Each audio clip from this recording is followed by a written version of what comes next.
Na nossa sala de visitas, nós temos hoje novamente a presença do Dr. Fernando Lothenberg, que é o presidente da CONIB, e assim como nós fizemos no ano passado, nós vamos aproveitar a visita dele para que ele possa esclarecer coisas do nosso dia a dia, às vezes estão no jornal e tal, e que a gente nem sabe que a confederação, a CONIB, está diretamente envolvida.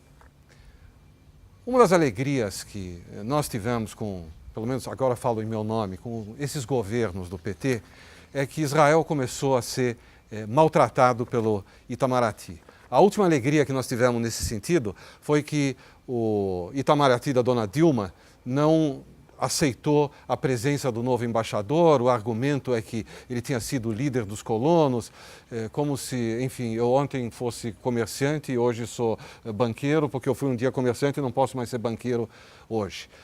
Mudou o governo, a situação é outra, nós temos um embaixador novo, que se chama Yossi Shelley, que é um político, empresário, pouca experiência diplomática, mas muita vontade de trabalhar. Você já se encontrou com ele? Já, eu encontrei algumas vezes lá em Israel, antes dele chegar ao Brasil, e aqui também, já em Brasília, em São Paulo, e é uma pessoa que realmente demonstra muito ânimo, muita vontade de realizar, e acho que esse episódio todo fica para trás, né? Fica superado. Existiam questões protocolares, existiam questões diplomáticas, mas enfim, eu acho que foi um aprendizado para todos nós. E dentro desse papel que nós temos de interlocução com o governo brasileiro e também com o governo israelense, foi um período de intensa atuação para que a gente pudesse alcançar esse resultado. Pouco disso aparece em público e também não deve aparecer, mas foram inúmeras as movimentações, reuniões aqui, reuniões lá, pedidos de ambas as partes, para que a gente chegasse a essa situação de uma maneira discreta, resolutiva e que pudesse ter esse resultado. Então hoje, depois de praticamente 15 meses, existe um embaixador de Israel no Brasil e existe também um novo embaixador do Brasil em Israel, que é o embaixador Paulo César Vasconcelos. O nome dele foi aprovado no Senado no mês passado. Ele deve estar assumindo o seu cargo em Tel Aviv no início de junho.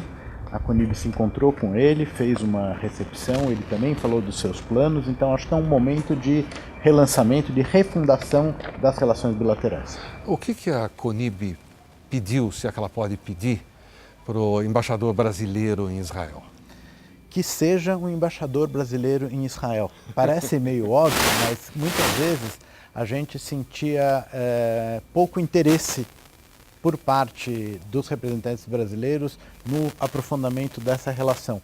Então ele é um profissional de carreira, já serviu em vários postos no Canadá, no Peru, em Londres, nos Emirados Árabes, e está indo para lá com essa missão. Como deve ser de um diplomata, aprofundar o relacionamento comercial, científico, tecnológico e não deixar que, principalmente, a pauta política ocupe todo o espaço. Quer dizer, existe uma grande área para desenvolver as relações entre os dois países que não passam pela questão política. Então, é esse nicho que ele deve encontrar e deve se esforçar, segundo ele nos disse, para o aprofundamento dessas relações. Seria bom, né, que o embaixador, que é o cara que nos representa o Brasil, fosse um pouquinho mais que nem a gente. Simpático, boa gente, tivesse jogo de cintura e realmente representasse os nossos valores e os nossos interesses em Israel. Ao mesmo tempo, com a vinda de, eu esqueci o nome dele, Yossi Shelley, que perspectivas Israel tem com a presença dele aqui? Que interesses Israel tem que podem, de alguma forma, se desenvolver? Olha, eu acho que existe, em primeiro lugar, a questão econômica. O intercâmbio comercial é modesto ainda entre os dois países, perto do que poderia ser. Existe um acordo de livre comércio, que é um dos poucos acordos que o Brasil tem no exterior do Mercosul com Israel, quer dizer, algo que pode, por si só, facilitar. Existem interesses comuns, valores compartilhados e uma gama enorme de temas como intercâmbio científico, tecnológico. Por exemplo, te conto que agora, nesses dias, a Universidade de Tel Aviv está assinando um acordo com o INSPER, aqui de São Paulo, para um duplo diploma, ou seja, alunos do INSPER podem também se formar na Universidade de Tel Aviv e vice-versa. Isso é algo que não passa pela esfera governamental, que a Amigos da Universidade de Tel Aviv ajudou a construir com o nosso apoio, claro, com relacionamento entre as duas partes, conversamos com o ministro Mendonça Filho sobre isso, mas é algo que independe de grandes negociações. Então, no dia a dia, por exemplo, o Weizmann manda 4 alunos por ano brasileiros para serem bolsistas em julho. Então, à medida que mais pessoas conheçam Israel e que israelenses venham ao Brasil, a gente não tem dúvida que isso poderá levar esse relacionamento para novos patamares. Quer dizer, ficar falando de conflito o tempo todo, não há razão para isso. Esse é um dos dados da equação. Existem inúmeros outros.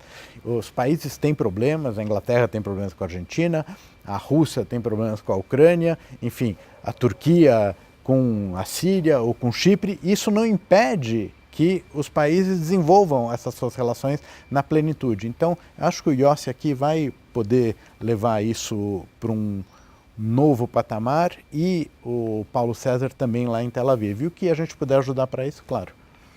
É impressionante o que a CONIB faz. Eu vou dar mais um dado impressionante antes de terminar essa conversa.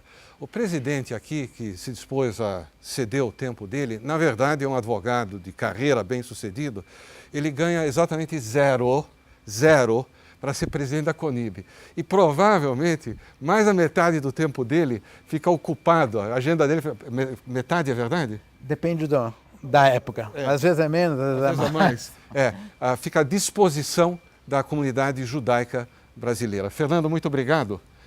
Assim que houver uma oportunidade, a gente volta a conversar. Vamos lá, com muito gosto.